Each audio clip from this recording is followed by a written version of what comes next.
Viewers and welcome back to law Chakra, जहां हम आपको एक बहुत ही दिलचस्प कहानी सुनाएंगे जहां सेंट्रल एजेंसी से लेकर स्टेट गवर्नमेंट, यूनियन गवर्नमेंट और जुडिशरी आपस में फंसे दिखे हैं। तो व्यूवर्स, सुप्रीम कोर्ट की एक सुनवाई में यूनियन गवर्नमेंट को ऐसी डांट पड़ी कि कोर्ट रूम में सन्नाटा छा गया। एक अहम केस में न सिर्फ यूनियन की तरफ से कोई प्रेजेंट नहीं था, बल्कि जब ये बात सामने आई तो सुप्रीम कोर्ट के जजेस का गुस्सा देखने लायक था। तो आखिर कौन से केस में ये डांट पड़ी है, क्या है ये पूरा मामला, चलिए समझते हैं। ये मामला वेस्ट बंगाल और सेंट्रल गवर्नमेंट के बीच एक बड़े लीगल टकराव का है। 2018 में वेस्ट बंगाल गवर्नमेंट ने सीबीआई के इन्वेस्टिगेशंस के लिए अपनी जनरल कंसेंट वापस ले ली थी, लेकिन उसके बावजूद सीबीआई वहां सू मोटो एफआईआर रजिस्टर करती रही। इस वजह से बंगाल ने 2021 में सुप्रीम कोर्ट का दरवाजा खटखटाया। आर्टिकल 131 के तहत, जो सेंटर और स्टेट के बीच डिस्प्यूट्स को हैंडल करता है। अब इस केस की कुछ लास्ट हियरिंग्स में हमने वेस्ट बंगाल की ओर से मौजूद होते हुए सीनियर एडवोकेट कपिल सिब्बल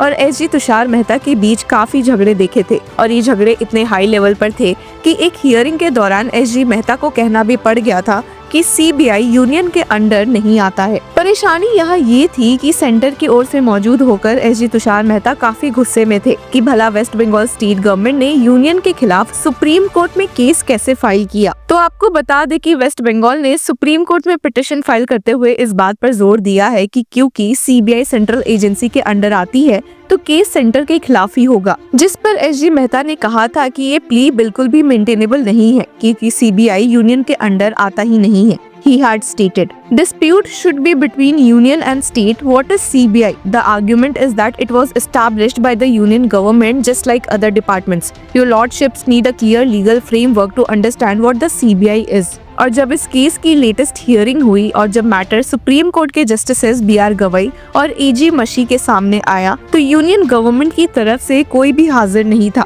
और इस चीज ने कोर्ट को काफी निराश कर दिया। जस्टिस गवई ने सॉलिसिटर जनरल तुषार मेहता को सीधा सीधा कह दिया, mister solicitor, in that Bengal matter nobody was present. It shows a very sorry picture that the union is not interested in an important matter. There are so many law officers, so many senior counsels on your panel, not a single lawyer is present. तो viewers, ये तो सीधा सीधा supreme court का union को रिप्रिमेंड था। Solicitor general के पास इस चीज का कोई जस्टिफिकेशन ही नहीं था और उन्होंने बस माफी मांगकर इसे एक मिस्टेक बता दिया। लेकिन ये सिर्फ एक नॉन अपीयरेंस का मुद्दा नहीं था। सीनियर एडवोकेट कपिल सिब्बल, जो वेस्ट बंगाल की तरफ से प्रेजेंट थे, उन्होंने बताया कि बंगाल ने अपनी ड्राफ्ट इश्यूज दिसंबर 2024 में ही भेज दी थी, लेकिन यूनियन की तरफ से अब तक कोई रिस्पांस नहीं आया है। जी हाँ, आपने सही सुना। जब सॉलिसिटर जनरल ने कोर्ट से वक्त मांगा तो कोर्ट ने लास्ट अपॉर्चुनिटी देकर सिर्फ 2 हफ्तों का टाइम दिया है। यानी सुप्रीम कोर्ट ने क्लियरली मैसेज दे दिया है कि अगर अगली बार भी यूनियन गवर्नमेंट सीरियसनेस नहीं दिखाएगी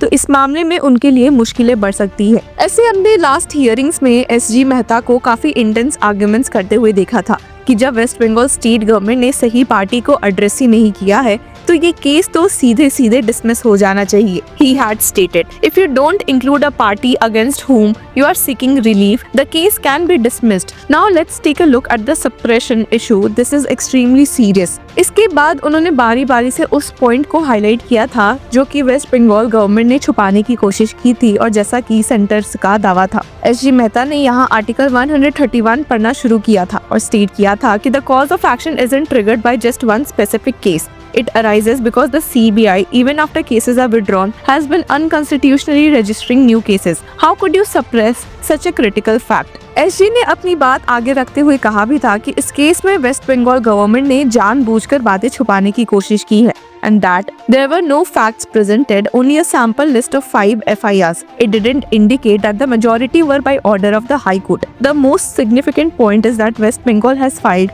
a special leave petition on the same issue. This wasn't mentioned anywhere in the complaint. हालांकि इस पॉइंट पर कि कलकत्ता हाई कोर्ट ने सीबीआई को FIRs फाइल करने को बोला था, जस्टिस संदीप मेहता ने सवाल करते हुए पूछ लिया था कि इन 12 केसेस में से कितने में कोर्ट ने ऑर्डर दिया था, जिसके जवाब में सीनियर एडवोकेट कपिल सिब्बल ने कहा था कि सिर्फ 2 केसेस में ऐसा हुआ था। हालांकि इसका भी पलट जवाब देते हुए एसजी तुषार मेहता ने कहा था कि this case was registered based on a judgment by the high court which stated that the CBI's authority to prosecute its own employees cannot be restricted by the state. The state of West Bengal appealed this order from the Kolkata High Court. यहाँ पर SG. Mehta ने बताया कि उन्हें इस case में federalism की ही चिंता है and that you are arguing about withdrawing consent in a pending matter, but none of this is mentioned in the complaint. जिसके साथ ही उन्होंने फर्दर स्टेट किया था कि let's revisit the request for relief. They are seeking a decree from your lordship stating that registering cases after consent has been withdrawn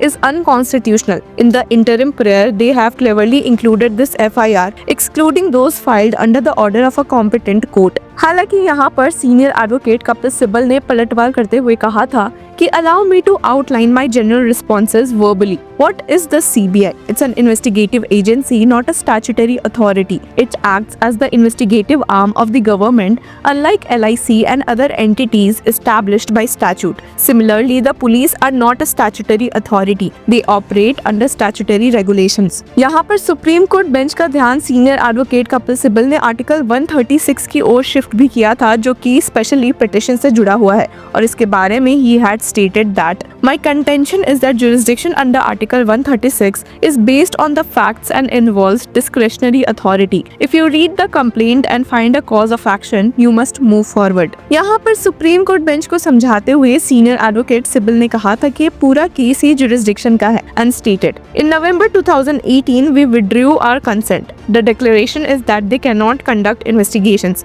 If you believe we are not investigating properly, you have recourses under Article 226. You can't bypass that. और जिसके साथ ही हमने देखा भी है कि कैसे supreme court bench ने यूनियन के इतने आर्गुमेंट सुनने के बाद उनके द्वारा इस पॉइंट को डिसमिस कर दिया था कि ये प्ली ही मेंटेनेबल नहीं है। Supreme court bench of justice B R. Gavai और संदीप मेहता ने लास्ट हियरिंग पर स्टेट किया था, in that view of the matter we find that the contention of the learned solicitor general that even if the CBI being an independent agency is considered to be an instrumentality of the state under Article 12 of the Constitution, it cannot be equated to the term Government of India as contemplated under Article 131 of the Constitution. In our view holds no water. तो दोस्तों ये था एक और बड़ा legal update जिसमें supreme court ने union government को सीधा मिरर दिखाया है। क्या सेंटर अपना साइड मजबूती से रख पाएगा या बंगाल का स्टांस स्ट्रॉन्ग है, ये तो आने वाला वक्त ही बताएगा। पर इंटरेस्टिंग है इस केस में सुप्रीम कोर्ट के रिमार्क्स, जहां उन्होंने कहा है कि सेंटर आए दिन इंपॉर्टेंट केसेस में इंटरेस्ट नहीं दिखा रही। अगर ऐसे ही एक और केस की बात करें तो सेंटर ने अभी तक प्लेसेस ऑफ वर्शिप एक्ट की लीगल वैलिडिटी पर चल रही हियरिंग में अपना काउंटर रिप्लाई फाइल नहीं किया है, जो अलग ही सुर्खियां बटोर रही है। तो देखते हैं इन दोनों केसेस में सेंटर का नेक्स्ट कदम क्या रह सकता है। तब तक के लिए बने रहिए हमारे साथ और ऐसे ही न्यूज अपडेट्स के लिए हमारे चैनल को लाइक, शेयर और सब्सक्राइब करना ना भूलें।